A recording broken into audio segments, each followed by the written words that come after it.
अल्हम्दुलिल्लाह रब्बिल आलमीन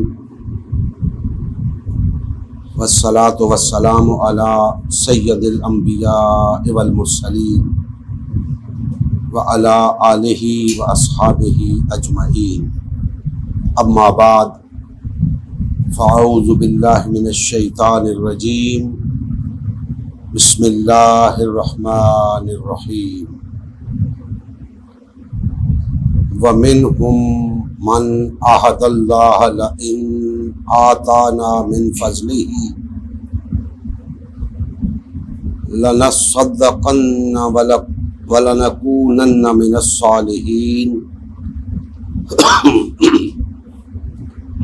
फलम्मा आताहुम मिन फज़लिही बख़िलू बिही व तवल्लौ व हुम मुअरिज़ून। फ़अक़बहुम निफ़ाक़न फ़ी क़ुलूबिहिम इला यौमि यल्क़ौनहु बिमा अख़लफ़ुल्लाह मा वअदूहु व बिमा कानू यक्ज़िबून। सदक़ल्लाहु मौलाना अज़ीम। मुहतरम मुसलमान भाइयों, अल्लाह तबारक व तआला का फजल व एहसान है जिसकी तौफीक व इनायत से हम आज यहाँ जमा हैं। अल्लाह ताला हम सब की हाज़िरी अपनी बारगाह में मंजूर व मकबूल फरमाए।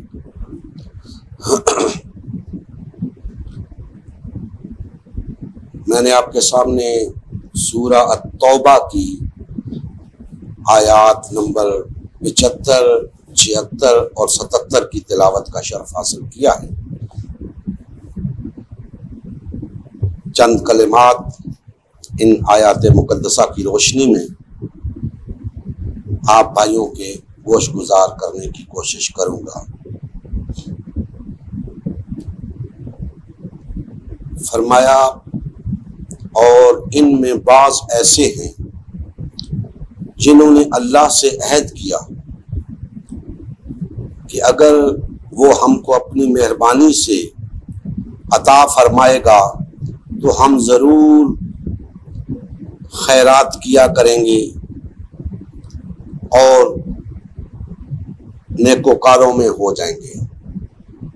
लेकिन जब अल्लाह ने उनको अपने फजल से अता किया तो उसमें बुखल करने लगे और रूगर्दानी करके फिर बैठे। तो अल्लाह ने उसका अंजाम ये किया कि उस रोज तक के लिए जिसमें वो अल्लाह के रूबरू हाजिर होंगे उनके दिलों में निफाक डाल दिया, इसलिए कि उन्होंने अल्लाह से जो वादा किया था उसके खिलाफ किया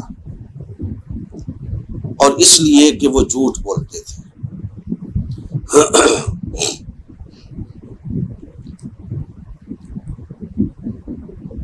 इन आयात मुकद्दसा में एक मखसूस पस मंजर में बात की गई है जिसमें कुछ लोगों ने अल्लाह से अहद किया कि अगर अल्लाह उन्हें माल अता करेगा तो वो उसमें से अल्लाह की राह में खर्च करेंगे। नबी करीम सल्लल्लाहु अलैहि वसल्लम जब हिजरत फरमा कर मदीना तशरीफ ले गए तो वहां पे एक ऐसा मुआशी निज़ाम कायम हो गया था कि न सिर्फ मुसलमान बल्कि यहूद व नसारा व दीगर जो लोग वहां पे आबाद थे सबके कारोबार तरक्की करने लगे, उनकी मईशत सुधरने लगी।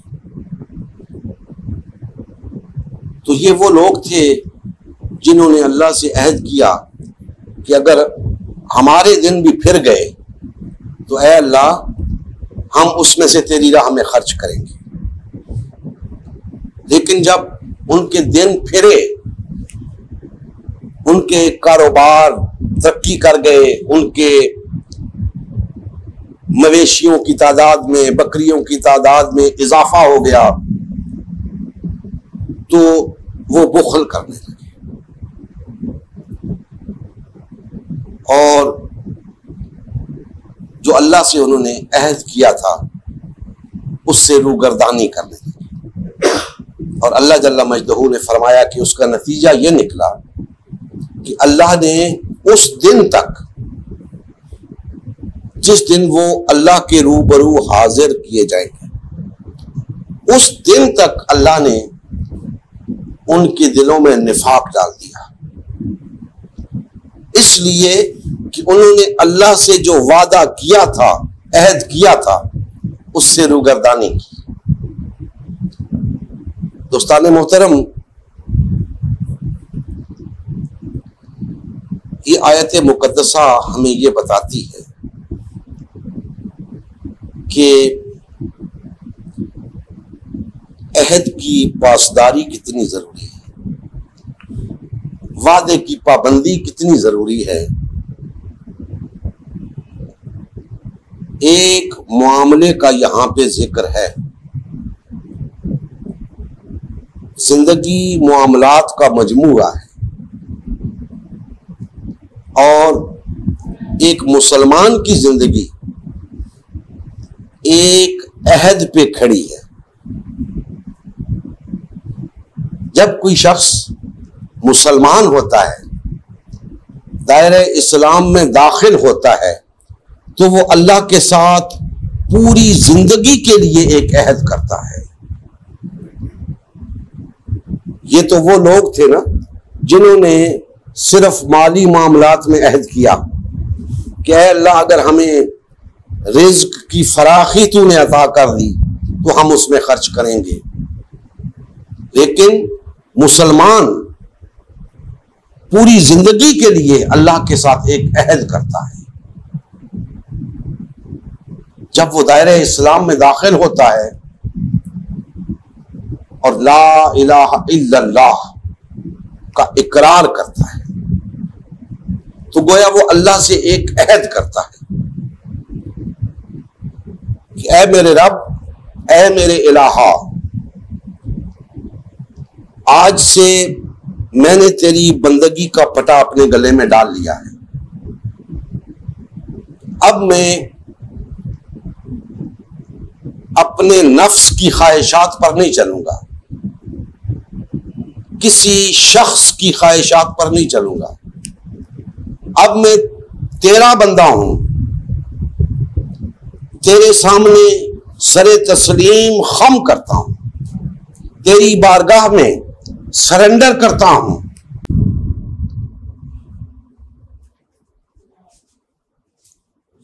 जो मेरी जिंदगी है, चंद लम्हे है या चंद साल है, ये जिंदगी तेरी बंदगी में गुजरेगी। और जब तक मैं जिंदा हूं, तेरे साथ जो अहद किया है, तुझे इलाहा तस्लीम किया है, तुझे अपना रब माना है, तुझे अपना हाकिम माना है, तुझे अपना खालिक और मालिक माना है। अब सारी जिंदगी तेरी बंदगी में गुजारूंगा, और ना सिर्फ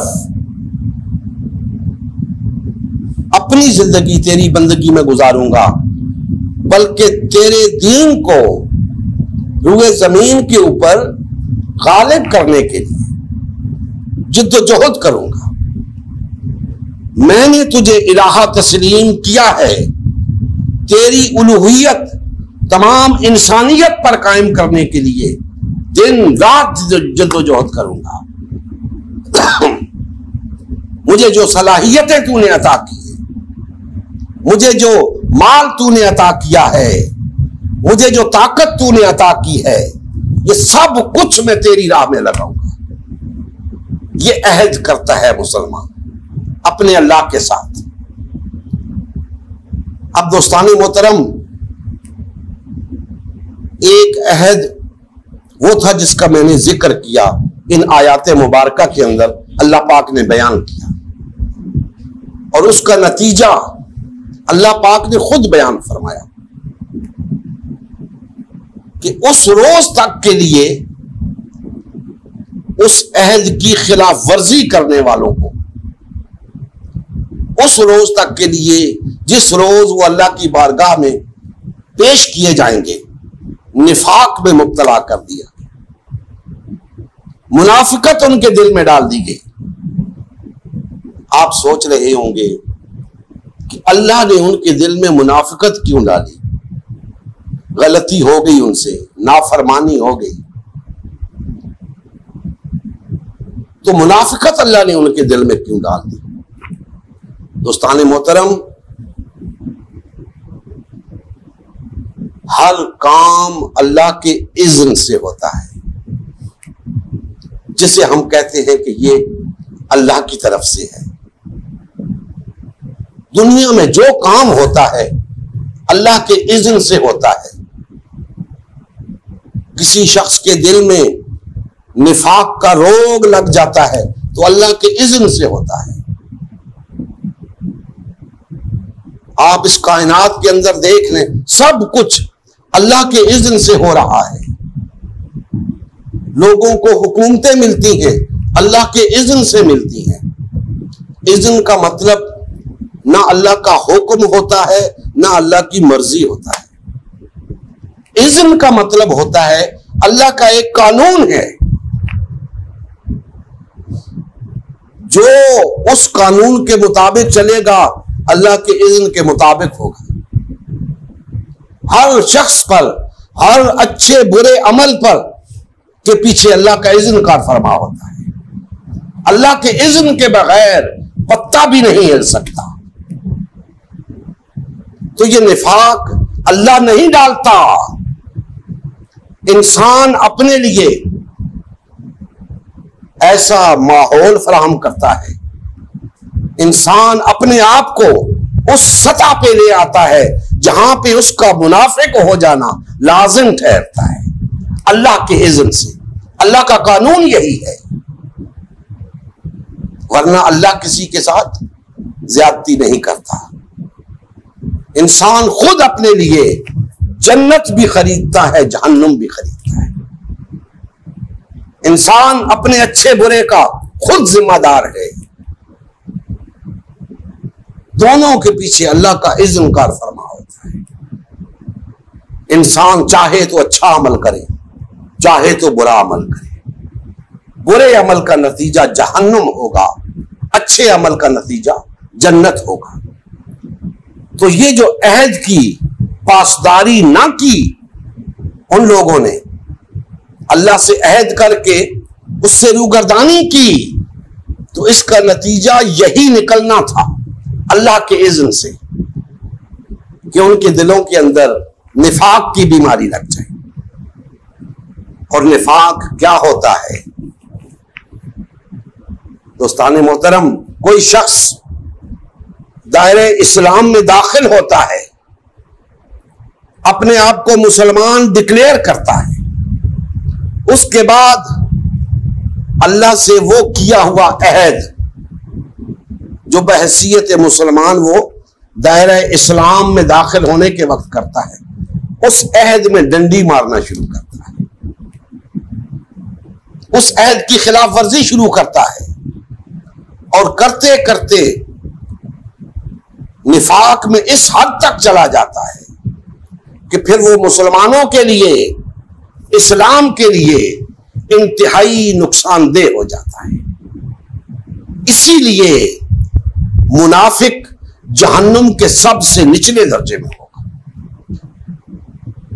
हालांकि वो कलमा पढ़ता होगा, नमाज पढ़ता होगा, रोजे रखता होगा, हज करता होगा, बहुत सारे आमाल बजा लाता होगा, जाहिरन बड़ा इबादत गुजार और परहेजगार नजर आता होगा, हमा वक्त तस्बीहात में मशगूल रहता होगा मुनाफिक।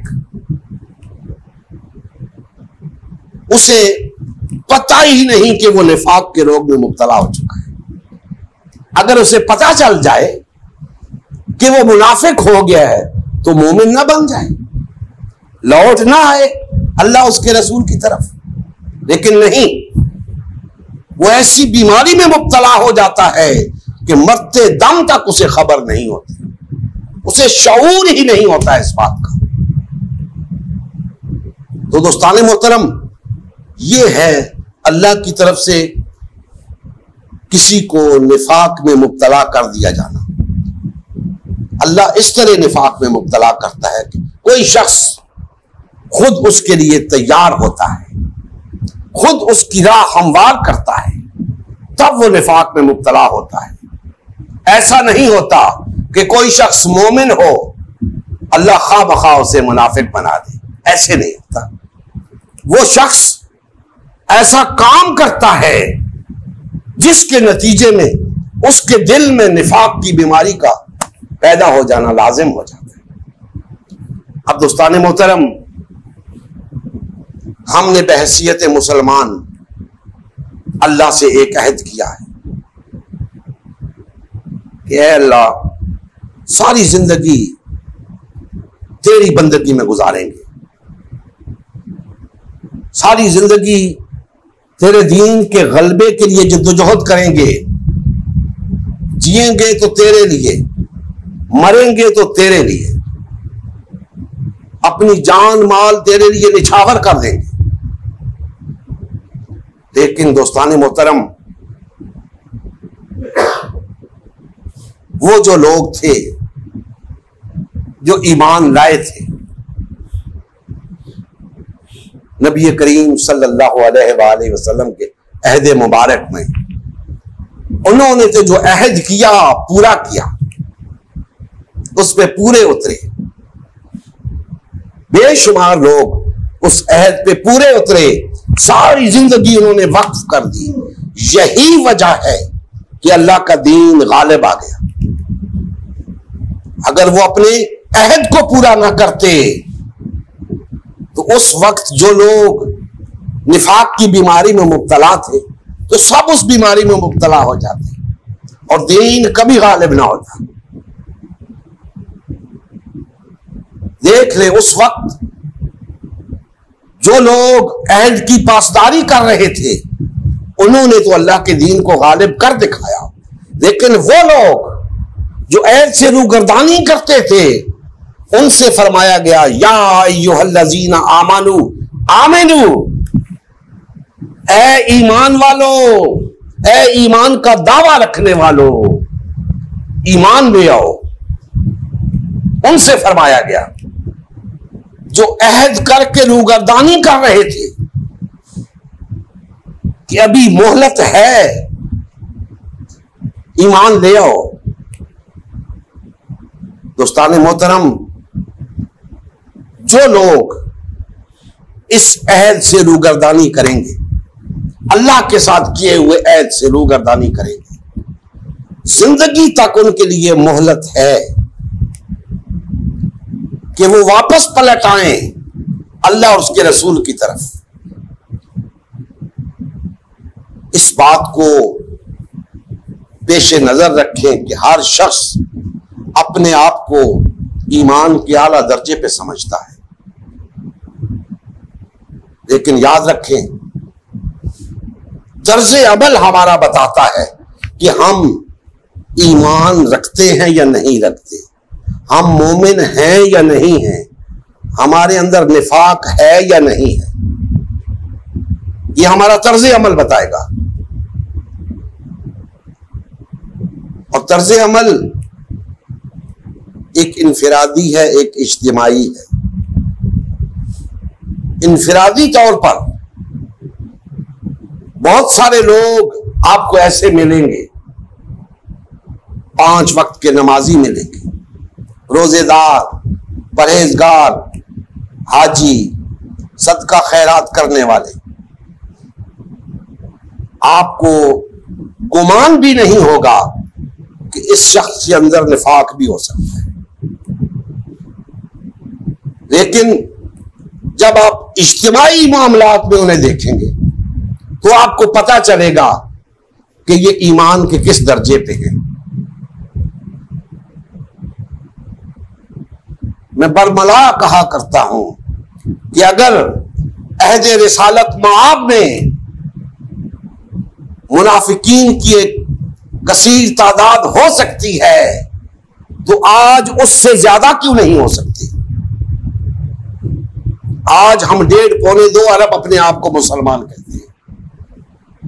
तो अगर मैं ये कहूं कि हम में से अक्सरियत को निफाक का रोग लग चुका है तो इसमें कबाहत क्या है। क्या हम उस अहद की पासदारी कर रहे हैं जो हमने अल्लाह से किया था। अगर उस अहद की पासदारी हो रही है तो अल्हम्दुलिल्लाह हम निफाक के रोग से महफूज हैं। लेकिन अगर हम ख्वाहिशात नफ्स के पीछे चल रहे हैं, किसी शख्स के पीछे चल रहे हैं, तो दोस्ताने मोहतरम हमें अपने ईमान की फिक्र करनी होगी, हमें अपने ईमान की हिफाजत करनी होगी।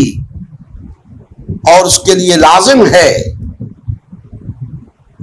कि तमाम कलमा गो अफराद के दिल आपस में मिले हुए हों, तमाम मुसलमान आपस में भाई भाई हों, तमाम रिश्ता या खुवत में मुंसलिक हों, सबके दरमियान मोहब्बत हो, एक दूसरे को बुरा भला ना कहें, एक दूसरे को गालियां ना दें, दुश्मनी ना रखें एक दूसरे से, नफरत ना करें एक दूसरे से। ये वो तमाम बीमारियां हैं जो निफाक की अलामत हैं। और ये आज मुझे तो कम अज कम अपने मुसलमान भाइयों के अंदर बहुत ज्यादा नजर आती है। हमें एक दूसरे से मोहब्बत नहीं है, हम एक दूसरे के दुश्मन बने हुए हैं, नफरत रखते हैं एक दूसरे से, अपने अपने दायरों के अंदर मुकैयद हैं। अल्लाह से जो अहद किया था उस अहद से रूगर्दानी कर रहे हैं। हम पर बातिल और तागूती निजाम मुसल्लत कर दिया गया है और हम इतनी बड़ी तादाद में होने के बावजूद, सारे वसाइल होने के बावजूद हम इस बातिल और तागूती निजाम को तब्दील करने के लिए तैयार नहीं। ये निजाम तब्दील हो सकता है, हम तैयार नहीं इसको तब्दील करने के लिए। और याद रखें, निजाम, कोई ना कोई निजाम इंसानों को दरकार होता है। मुआशरती जिंदगी बसर करने के लिए कोई ना कोई निजाम दरकार होता है। हक नहीं होगा तो बातिल होगा, इस्लाम नहीं होगा तो गैर इस्लाम होगा। आज पूरी रुए जमीन के ऊपर गैर इस्लामी निजाम कायम है, बातिल और तागूती निजाम कायम है। और हम 1.5-2 अरब अफराद अल्लाह से अहद करके ना सिर्फ उस निजाम को बदलने के लिए तैयार नहीं, बल्कि इस निजाम पर, अपने निजाम पर कायम होने के लिए भी तैयार नहीं। अपने तौर पे भी इकामते दीन के लिए तैयार नहीं। हमें सबसे पहले अपने ऊपर दीन को कायम करना है और अपने ऊपर दीन उस वक्त तक कायम नहीं हो सकता जब तक हमारे अंदर वहदत ना हो, जब तक हम एक ना हो, जब तक हमारे अंदर भाईचारा ना हो। ये हमें सबसे पहले कायम करनी है। ये इकामत दीन है, इसको मामूली ना समझा जाए। वहदत का कयाम इकामत दीन है।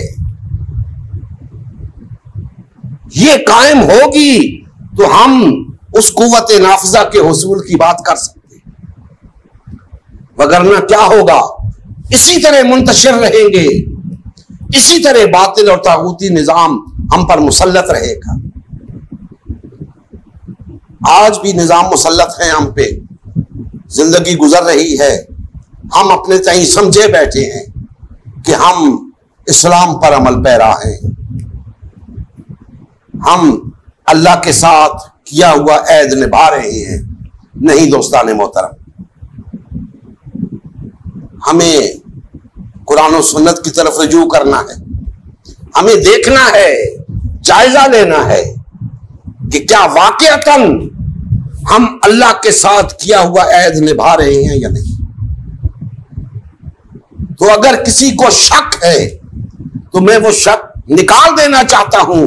हम अल्लाह के साथ किया हुआ अहद नहीं निभा रहे, हम उस अहद से रूगर्दानी कर रहे हैं। निकल आए इस मुवालते से। अगर किसी ने आपके साथ कोई वादा कर रखा है, कोई सब्ज बाग दिखा रखा है, किसी ख्वाबों की दुनिया में आपको आबाद कर रखा है, तो निकल आए उससे। इस निजाम को बदलने के लिए हमें अपने दीन पर आना होगा, और दीन का तकाजा है एक जमात, एक अमीर, एक रियासत। ये दीन का तकाजा है। दीन न दो जमातों की इजाजत देता है, न दो उमरा की इजाजत देता है, न दो रियासतों की इजाजत देता है। इसी को तौहीद कहते हैं। हमने तौहीद को महज अल्लाह की जात के साथ और चंद अकायद के साथ जोड़ के रख दिया है। तौहीद पूरे का पूरा दीन है। दीन के सारे स्ट्रक्चर के अंदर वहदत का होना, एक यकताई होना, यह है तौहीद। दीन के अंदर किसी भी मामले में दुई नहीं है, वहदत ही वहदत है, तौहीद ही तौहीद है। दुई शिर्क होती है, दो नहीं है, एक। हर मामले में एक। तो जब हर मामले में एक है तो हम एक क्यों नहीं है? हमें भी एक होकर रहने का हुक्म है। और अगर हम एक होकर नहीं रह रहे तो अल्लाह से किए हुए अहद से रूगर्दानी कर रहे हैं। ला इलाहा इल्लल्लाह का तकाजा है कि हम एक होकर रहें, वहदत इख्तियार करके रहें, वरना ना हम अपने दावे में सच्चे और ना उस दावे को कायम करने के लिए हम कामयाब हो सकते हैं। हरगिज नहीं। ला इलाहा इल्लल्लाह का दावा तब सच्चा होगा जब तमाम दावेदार एक होंगे। और ये ला इलाहा इल्लल्लाह कायम तब होगा, अल्लाह की हाकमियत कायम तब होगी जब हम सब एक होंगे। तो दोस्ताने मोहतरम, निफाक का रोग ये जहन्नुम तक ले जाता है बंदे को। अगर जिंदगी के अंदर ये मौका नसीब हो जाए कि इंसान निफाक को तर्क करके, निफाक की जिंदगी से निकलकर ईमान की जिंदगी की तरफ आ जाए, तो इससे बड़ी और दौलत कोई नहीं। क्योंकि निफाक एक ऐसी बीमारी है जो आपको कलमा पढ़ने के बावजूद जहन्नुम में ले जाती है, नमाज पढ़ने के बावजूद जहन्नुम में ले जाती है, हज करने के बावजूद जहन्नुम में ले जाती है। निफाक ऐसी बीमारी है जिससे बचाव का कोई तरीका नहीं, आप जो चाहें करते फिरें। तो हमें इस रोग से बचना है, और उससे बचने का एक ही तरीका है कि हमें पता चल जाए कि ये रोग हमारे अंदर नहीं है। अब हम वहदत इख्तियार करेंगे, एक हो जाएंगे और अल्लाह के दीन को तख्त पर ले आएंगे। आज 22 करोड़ के करीब हैं हम पाकिस्तान के अंदर, और निजाम किसका है? बातिल और तागूत का। दीन जमहूर हम पर मुसल्लत है, अक्सरियत हमारी है मुल्क के अंदर। 22 करोड़ मुसलमान हैं, तो मुसलमानों का दीन होना चाहिए ना ऊपर, लेकिन हमारा दीन ऊपर नहीं है। ऊपर दीन जमहूर है, हम पर मुसल्लत किया गया है, बाहर से मुसल्लत किया गया है, बातिल और तागूती ताकतों की तरफ से मुसल्लत किया गया है। और मैंने अर्ज किया है कि जिंदगी गुजारने के लिए किसी न किसी निजाम की जरूरत होती है। अगर सारी दुनिया गैर इस्लामी निजाम के तहत जिंदगी गुजार रही है, तो मुसलमान भी गैर इस्लामी निजाम के तहत जिंदगी गुजार सकते हैं। लेकिन याद रखें, मुसलमान की गैर इस्लामी निजाम के तहत गुजारी हुई जिंदगी मसनून जिंदगी नहीं है, इस्लामी जिंदगी नहीं है, मुनाफिकाना जिंदगी है, काफिराना जिंदगी है, मुशरिकाना जिंदगी है। हमें मोमिनाना जिंदगी गुजारनी है। क्या वजह है कि हम इकट्ठे नहीं हो सकते? मसला क्या है? क्या हमारे दीन अलग अलग हैं? क्या हमारे इलाहा अलग अलग हैं? क्या हमारे कुरान अलग अलग हैं? मसला क्या है? जमात इस्लामी, मिनहाजुल कुरान, तहरीक लब्बैक, जमीयत उलमाए इस्लाम, दावत इस्लामी, तबलीगी जमात, इनका मसला क्या है? अपनी अपनी दुकानें क्यों खोल रखी हैं? एक क्यों नहीं होते? या तो बताएं कि इनके अदियान अलग अलग हैं। अगर दीन एक है, अल्लाह एक है, रसूल एक है, कुरान एक है, तो तुम एक क्यों नहीं हो? अपने अपने मराकज पे बैठ के, अपनी अपनी मसाजिद में बैठकर वहदत की बात करते हो, एक होने की बात करते हो। जरा उस स्टेज से नीचे उतर के देखो, तुम्हें पता चलेगा एक होना क्या होता है।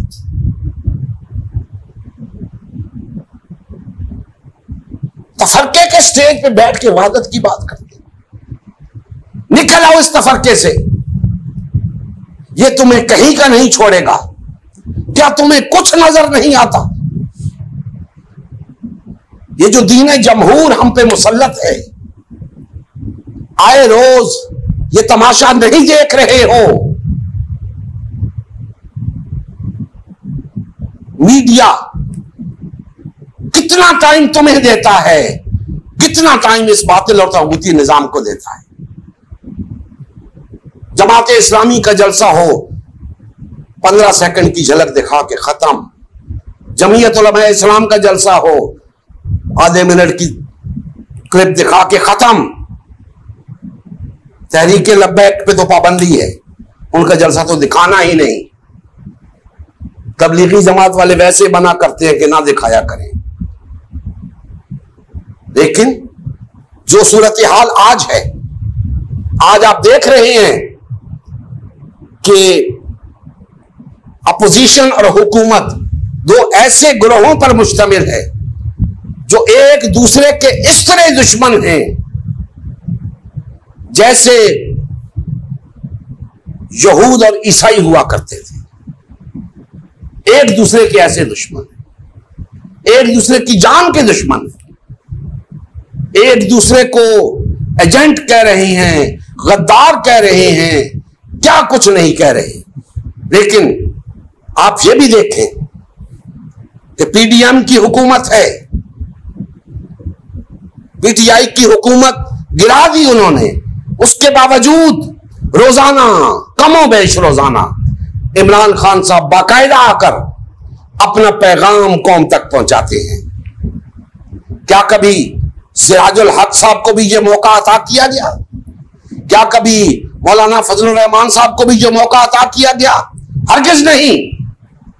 मैं कहा करता हूं, मेरे मुसलमान भाइयों, इस निजाम के अंदर इस्लाम की कोई जगह नहीं। क्यों नहीं समझते हो? इस निजाम में इस्लाम की कोई जगह नहीं। छोड़ दो इस निजाम को, अपने निजाम की तरफ आओ। और तुम्हारा निजाम वो अजीम निजाम है जो ना सिर्फ तुम्हें बल्कि तमाम इंसानियत को फलाह अता करने की ताकत रखता है। वाहिद निजाम है चूंकि वो अल्लाह का अता करता है, इसलिए वो तमाम इंसानियत को फलाह अता करने का जामिन है। लेकिन अफसोस हमने वो निजाम देखा ही नहीं, हमारी इन नस्लों ने वो निजाम नहीं देखा। ये समझते हैं वो भी ऐसा ही एक निजाम है। नहीं दोस्ताने मोहतरम, ऐसा नहीं है। आप एक दफा उस निजाम को कायम करके देखो, फिर देखना किस तरह दुनिया कशा उस निजाम को कबूल करती है। लेकिन आप उठे तो सही, अल्लाह से अहद निभाने के लिए उठे तो सही। आपको यह निजाम कुछ नहीं करने देगा। इस निजाम के अंदर रहकर आप कुछ नहीं कर सकते। अगर आप ये समझते हैं कि इस निजाम की कोख से इस्लाम जन्म लेगा तो आप गलतफहमी में मुब्तला हैं। नहीं हो सकता। हमें इस निजाम से किनारा कश होकर अपने निजाम को लाने के लिए जिद्दोजहद करनी होगी, और वो जिद्दोजहद पार्टियों में तकसीम होकर नहीं हो सकती। आपने करके देख लिया, 75 साल हो गए हैं, बड़ी बड़ी जमातें मौजूद हैं, बड़े बड़े जत्थे हैं, अफरादी कुव्वत भी है, माली वसाइल भी है, लेकिन कुछ नहीं कर सकते। लेकिन मैं दावे के साथ कहता हूं, आओ एक मर्तबा इकट्ठे होकर देखो, फिर देखना क्या होता है। इकट्ठे होकर तो देखो, एक होकर तो देखो, वादत इख्तियार करके तो देखो, अल्लाह और उसके रसूल की तरफ लौट कर तो देखो, कुरान और सुन्नत की तरफ लौट कर तो देखो। लेकिन नहीं, ये जमहूरियत हमारी रगो पैर में रच बस गई है। मुसलमान का जहन जमहूरियत ज़दा हो चुका है। अब जमहूरियत के सिवा कुछ सोचता ही नहीं ये। अगर मैं ये कहूं कि मुसलमान का ज़हन जमहूरियत ज़दा नहीं निफाक ज़दा हो चुका है तो गलत नहीं होगा। ये निफाक है जिसने उसे इस्लाम के खिलाफ कर दिया। और दोस्ताने मोहतरम, ये जमहूरियत इस तरह रच बस गई है कि अब मुसलमानों के ज़हनों से, दिलों से इसे निकालना बहुत मुश्किल हो गया। इसलिए मैं कहा करता हूं कि अब मुसलमानों को दो वाज़े ग्रोहों में तकसीम हो जाना चाहिए, एक जमहूरियत पसंद, एक इस्लाम पसंद। दोनों का फिर मुकाबला हो, फिर कोई बात भी बने। इस वक्त इस्लाम पसंद भी जमहूरियत के दलदल में फंसा हुआ है, और जमहूरियत पसंद तो है ही उसी का गर्विदा। अगर हम इस्लाम पसंद हैं तो हमें एक तरफ होना होगा, जमहूरियत पसंदों को एक तरफ होना होगा, तब हमारी बात बन सकती है। लेकिन अफसोस कि हमारे पास कोई डायरेक्शन ही नहीं, लीडरशिप ही नहीं। अपने अपने जत्थे बना रखे हैं, अपनी अपनी जमातें कायम कर रखी हैं। अब जमातों के पास इतने असासे हो चुके हैं कि अब उन्हें डर लगता है कि अगर हम एक हो गए तो इन असासों का क्या बनेगा, उस मालो दौलत का क्या बनेगा जो हमने इकट्ठा कर रखा है, जो जायदादें बना रखी हैं जमात के नाम पे, उनका क्या बनेगा। हमने जो इतनी मेहनत कर रखी है उसका क्या बनेगा। अरे तुमने मेहनत किस लिए की थी, अल्लाह के लिए या अपने लिए? अगर अल्लाह के लिए की थी तो अल्लाह के लिए लुटा दो, क्या फर्क पड़ता है। नहीं, अल्लाह के लिए नहीं की थी, अपने लिए की थी। दोस्ताने मोहतरम, ये तफरका ऐसी बुरी बला है कि जब लोग इसमें मुब्तला हो जाते हैं तो गोया वो एक अलग से दीन के पैरोकार हो जाते हैं। अब वो अपनी जमात को छोड़ना दीन छोड़ने के मुतरादिफ समझते हैं, हालांकि उन्हें अच्छी तरह मालूम है कि ना उनकी जमात के साथ जुड़ने से कोई फायदा है, ना उनकी जमात को छोड़ने में कोई नुकसान है। बेशुमार लोग इस जमात से उस जमात में जा रहे हैं, कोई फर्क नहीं पड़ता, इस फिरके से उस फिरके में जा रहे हैं, कोई फर्क नहीं पड़ता। एक जमात ऐसी है, एक जमात ऐसी है जिसके साथ जुड़ने से भी फर्क पड़ता है, जिसे छोड़ने से भी फर्क पड़ता है।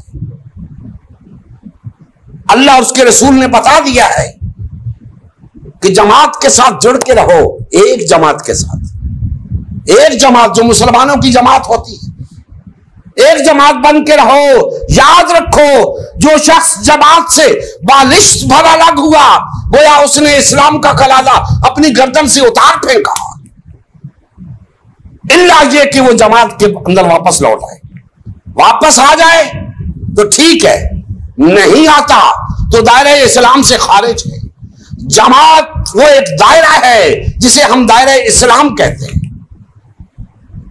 जो उसके अंदर है, अमल में कमजोर से ही, लेकिन वो दायरा इस्लाम में है।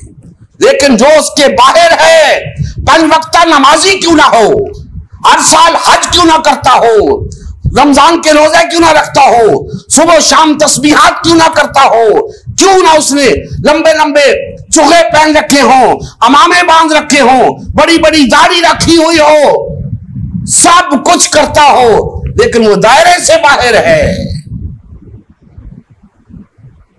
अफसोस, हमें इस्लाम का फलसफा जमात बताया ही नहीं गया। अपने फिरकों को तहफ़्फ़ुज़ देने के लिए इस्लाम का फलसफा जमात नहीं बताया गया। अपनी जमातों को तहफ़्फ़ुज़ देने के लिए, अपने मफादात को तहफ़्फ़ुज़ देने के लिए इस्लाम का फलसफा जमात नहीं बताया गया। इस्लाम का फलसफा जमात तो यह है कि हर सूरत में, हर कीमत पर जमात के साथ जुड़कर रहना है। इख्तिलाफात होने के बावजूद जमात के साथ जुड़ के रहना है। जमात से अलहदगी की इजाजत नहीं है। क्यों इजाजत नहीं है? इसलिए कि जमात से अलहदगी दायरे इस्लाम से इखराज के मुतरादिफ है। क्यों नहीं उलमा इस फलसफे को बयान करते? क्या ये कुरान और सुन्नत के अंदर नहीं है? मैं तो कहा करता हूं कि आए या हमें कायल कर लें कि इस्लाम में तफरका जायज है, पार्टीबाजी जायज है, तो हम कायल हो जाएंगे। कुरान और सुन्नत से हमें कायल कर दें, और अगर नहीं तो फिर हम आपको कायल करते हैं कि इस्लाम में सिर्फ वहदत है, तफरके का इस्लाम से कोई ताल्लुक नहीं। और फिर कायल हो जाओ, कायल करो या कायल हो जाओ। ये क्या बात हुई कि जी बात तो आपकी ठीक है, ऐसा हो नहीं सकता? ये क्या बात हुई? ये कोई बात नहीं, उज़्रे लंग है ये, उज़्रे गुनाह बदतर अज़ गुनास्त। क्यों कौम को सीधी राह नहीं दिखाते हो? अल्लाह ने तो हमें एक रास्ता दिखाया है, सिराते मुस्तकीम। हम सबको उसी पे चलना है। ये आपने इधर इधर रास्ते क्यों निकाल दिए? वो सब रास्ते तो शैतान के रास्ते हैं। वो सब रास्ते जो शैतान के रास्ते हैं, वो भी इस्लाम के नाम पर उसने खोल रखे। इस्लाम के नाम पर मुसलमानों को फिरकों और जमातों में तकसीम कर रखा है। अल्लाह के नाम पर, अल्लाह के रसूल के नाम पर, सहाबा कराम के नाम पर, अहले बैत इज़ाम के नाम पर, बुजुर्गान दीन के नाम पर। दोस्तान मोहतरम, हमें इस निफाक की बीमारी से बचना है, और उसका वाहिद हल है, वाहिद हल कि हम सब इकट्ठे हो जाएं, एक हो जाएं, वो बीमारी दूर हो जाएगी। जितने अलग होंगे बीमारी बढ़ेगी। हमें इस बीमारी से निजात पानी है, ना सिर्फ अपनी दुनियावी फलाह के लिए बल्कि उखरवी फलाह के लिए, और न सिर्फ अपनी फलाह के लिए, पूरी इंसानियत की फलाह के लिए हमने वहदत इख्तियार करनी है, एक होना है। तब जाकर हमारे ये मसाइल भी हल होंगे, जिनमें आज हम गिरफ्तार हैं। बेरोजगारी है, गुर्बत है, सूद है, महंगाई है। ये सब क्या है? ये इस बातिल और तागूती निजाम के तोहफे हैं। आज हमारा निजाम आ जाए, इन सब का हल हम इस्लाम के अंदर है, लेकिन हम इस्लाम की तरफ नहीं आना चाहते। हमें बस मीठा मीठा इस्लाम पसंद है, जिससे हमें कोई तकलीफ ना हो, जिसके लिए हमें कोई कुर्बानी ना देनी पड़े, कोई जिद्दोजहद ना करनी पड़े, माल खर्च ना करना पड़े। बातिल और तागूती निजाम के लिए तो हम हर तरह की कुर्बानी देने को तैयार हैं, अपना माल भी खर्च करते हैं, हम इस निजाम को सपोर्ट भी करते हैं हर तरह से, अपनी सलाहियतें भी लगाते हैं, इसकी खातिर जेलें भी बर्दाश्त करते हैं, मार भी खाते हैं, सारा सारा दिन जलसों के अंदर खड़े भी रहते हैं, इनके बैनर्स भी लगाते हैं, पोस्टर्स भी लगाते हैं, इनकी प्रमोशन के लिए सब कुछ करते हैं। कुछ नहीं करते तो अल्लाह के लिए कुछ नहीं करते। क्या किया हमने आज तक अल्लाह की खातिर? कुछ भी तो नहीं किया। नमाजें पढ़ी तो अपने लिए, रोजे रखे तो अपने लिए, हज किया तो अपने लिए, अल्लाह के लिए क्या किया? जो तुम इन मजहबी पेशवाओं और सियासी रहनुमाओं के लिए करते हो, क्या ऐसा कुछ अल्लाह के लिए किया है? नहीं किया। ना अल्लाह के लिए माल खर्च किया। अल्लाह के लिए कुछ करना क्या होता है दोस्तों? इस बात को समझें। अल्लाह की हाकमियत को कायम करने के लिए जो जिद्दोजहद की जाती है, उसे अल्लाह के लिए कुछ करना कहते हैं। उस जिद्दोजहद में जो माल खर्च करते हैं, उसे अल्लाह के लिए कुछ खर्च करना कहते हैं। उस जिद्दोजहद के दौरान जो तकालीफ उठाते हैं, उसे अल्लाह के लिए कुछ खर्च करना कहते हैं। उस जिद्दोजहद के दौरान अपनी जो तवानाइयां सर्व करते हैं, अपनी सलाहियतें इस्तेमाल करते हैं, उसे अल्लाह के लिए कुछ करना कहते हैं। हमने क्या किया अल्लाह के लिए? कुछ भी नहीं किया। कुछ किया है तो अपनी जमातों के लिए किया है, अपने फिरकों के लिए किया है, अल्लाह के लिए कुछ नहीं किया। तो दोस्तान मोहतरम, निफाक की बीमारी ऐसी बीमारी है कि जो लग जाए तो इससे बचना बहुत मुश्किल है, और इसका नुकसान ऐसा नुकसान है जिसका अजाला नहीं हो सकता। और आज की आयत मुबारका हमें ये दर्स दे रही है कि मुसलमानों, अल्लाह से किए हुए अहद की तरफ वापस आ जाओ, उस अहद को पूरा करो, अहद को निभाओ, वरना अल्लाह इन चीजों से बेनियाज है। अल्लाह को तुम्हारी इन नमाजों की कोई जरूरत नहीं, अल्लाह को तुम्हारी इन इबादतों की कोई जरूरत नहीं। जो कुछ अल्लाह ने तुम्हें अता किया है, बेशक अपने नाम लगाया है, लेकिन उसमें फायदा तुम्हारा ही है। सब कुछ तुम्हारे लिए किया है, अल्लाह को इससे कुछ फायदा नहीं होना। अगर हम अपनी जिंदगी अल्लाह की राह में कुर्बान कर देते हैं तो अल्लाह को कोई फायदा है इसका? नहीं। हमारे लिए है, हमें फायदा है। अगर हम अल्लाह की हाकमियत के कयाम के लिए अपना माल खर्च करते हैं, अपनी जान खर्च करते हैं, तो अल्लाह को इसका कोई फायदा है? हरगिज़ नहीं। लेकिन अल्लाह कहता है कि मेरी मदद करो तो मैं तुम्हारी मदद करूंगा। तो क्यों अल्लाह कहता है मेरी मदद करो?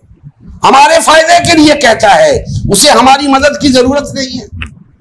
हमारे फायदे के लिए कहता है कि शायद बंदा हया कर जाए, शायद इसे कुछ हया आ जाए कि अल्लाह मुझे मदद के लिए पुकार रहा है, शायद ये अपना आप संवारने के लिए इस तरीके से आ जाए राह याद पे। लेकिन हम ऐसे लोग हैं, इंसान, अल्लाह पाक ने एक ऐसी चीज बनाई है, इसे इरादे और इख्तियार की आजादी अता करके अल्लाह पाक ने इसे आजमाइश में डाल दिया है। हम सब आजमाइश पे हैं, आजमाइश में डालकर दुनिया में भेजे गए हैं। इस आजमाइश में हमने पूरा उतरना है दोस्तों, तब तो हमारी कामयाबी है। अगर हम नाकाम हो गए तो दुनिया में भी नाकाम, आखिरत में भी नाकाम। अल्लाह ताला हमारे हाल पे रहम फरमाए और हमें निफाक की बीमारी से महफूज रखे और हमें कुरान और सुन्नत की तरफ रुजू करके अल्लाह की हाकमियत के क़याम के लिए कमा हक़्क़हू जिद्दोजहद करने की तौफीक अता फरमाए। वमा अलैना इल्लल बलागुल मुबीन। नबी करीम सल्लल्लाहु अलैहि वसल्लम की ज़िंदगी का मकसद ग़लबा-ए दीन इस्लाम था। इस मकसद के हुसूल के लिए उम्मत मुस्लिमा की तश्कील हुई। उम्मत मुस्लिमा ने नबी करीम सल्लल्लाहु अलैहि वसल्लम की सयादत व क़यादत में इस्लाम को गालिब व नाफिज़ किया। जब तक उम्मत मुस्लिमा में वादत रही, इस्लाम का गलबा बरकरार रहा। जैसे ही उम्मत मुस्लिमा में तफरका रोनमा होना शुरू हुआ, यानी पार्टीबाजी शुरू हुई, इस्लाम का गलबा जाता रहा। आज गलबा-ए दीन इस्लाम की बहाली की वाहिद सूरत उम्मत मुस्लिमा की तश्कील नौ है। अल्हम्दुलिल्लाह, हमने गलबा-ए दीन इस्लाम की बहाली के लिए अल्लाह के रसूल की जमात उम्मत मुस्लिमा को बाल व फाल करने का बेड़ा उठाया है। ये हमारा ही नहीं, हर कलमा गो का अव्वलीन फरीज़ा है कि हर किस्म के बातिल और तागूती निज़ाम के ख़िलाफ़ उठ खड़ा हो और गलबा-ए दीन इस्लाम की बहाली के लिए फ़िरका वारियत और पार्टीबाजी से किनारा कश होकर सिर्फ़ और सिर्फ उम्मत मुस्लिमा को बाल व फाल करने में अपना तन मन धन लगाए। इस मिशन का हिस्सा बनकर अपना फ़र्ज़ मनसिबी अदा कीजिए, हक़्क़े मुसलमानी अदा कीजिए। मज़ीद तफ़सील के लिए हमारा यूट्यूब चैनल उम्मत मुस्लिमा सब्सक्राइब करें। हमारा फेसबुक पेज उम्मत मुस्लिमा की तश्कील नौ लाइक करें। इस पैगाम को ज़्यादा से ज़्यादा शेयर करें। सवाल व जवाब या फ़ीडबैक के लिए हमारा व्हाट्सएप ग्रुप या मैसेंजर ग्रुप ज्वाइन करें या इस नंबर पर रब्ता करें। नंबर और तमाम लिंक्स डिस्क्रिप्शन में भी मौजूद हैं। जज़ाकल्लाह खैर।